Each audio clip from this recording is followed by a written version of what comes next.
বাস অনেক হয়েছে গান দিয়ে ভিডিও। ভাবছি এখন থেকে আমিও ভিডিওতে ভয়েস দিব। তো আসসালামু আলাইকুম বন্ধুরা, আবার ওয়েলকাম টু স্বপ্ন লাইফ ফুডস। তো চলুন দেরি না করে চলে যাই আজকের রেসিপিতে। আশা করি সবাই ভালো আছেন। তো আজকে আমরা রান্না করছি শিং মাছ ভুনা। ভিডিওতে ভিউ কম আসায় ভেবেছি এখন থেকে ভয়েস দিয়ে ভিডিও ছাড়বো। আমি আবার এত ঢং করে কথা বলতে পারি না, যাই হোক আজ এরা। তো দেরি না করে চলে যাই মূল রেসিপিতে। এখানে আগে থেকে শিং মাছ ভালোভাবে ধুয়ে কেটে নিয়েছি। তারপরে অ্যাড করে দিব টমেটো কুচি, আদা রসুন বাটা, পেঁয়াজ বাটা, লবণ, হলুদের গুঁড়ো, মরিচের গুঁড়ো, ধনে জিরে গুঁড়ো।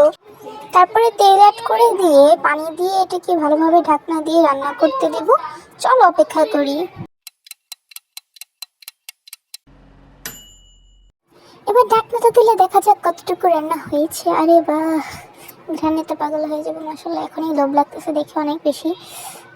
আর যাই হোক, আরে আম্মু আমার একটু দেও না, আম্মু আমার একটু পরে জুতা ভরে দিবে। যাই হোক, আবার বোধহয় ঢাকনা দিয়ে ঢেকে দিতে হবে। তো আর একটু হবে এটা। আচ্ছা অপেক্ষা করি।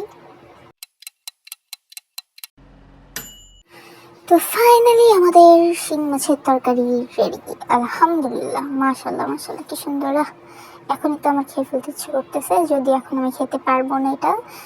যেটাই হোক, দেখেন কি সুন্দর হয়েছে। যাই হোক, তো দেখতেই পাচ্ছেন কত সুন্দর হয়েছে। আর এমনিতে আজকে আমি প্যাক করতে করতে অনেক টাইম করে ফেলছি। সো ভালো থাকবেন সবাই। ভিডিওটা ভালো লাগলে লাইক, কমেন্ট এন্ড সাবস্ক্রাইব করে দিবেন। যদিও সাবস্ক্রাইবের জন্য এগুলো করতেছি, এত ফাঁপড় বলে কেউ সাবস্ক্রাইবই করে না। আচ্ছা, আল্লাহ হাফেজ।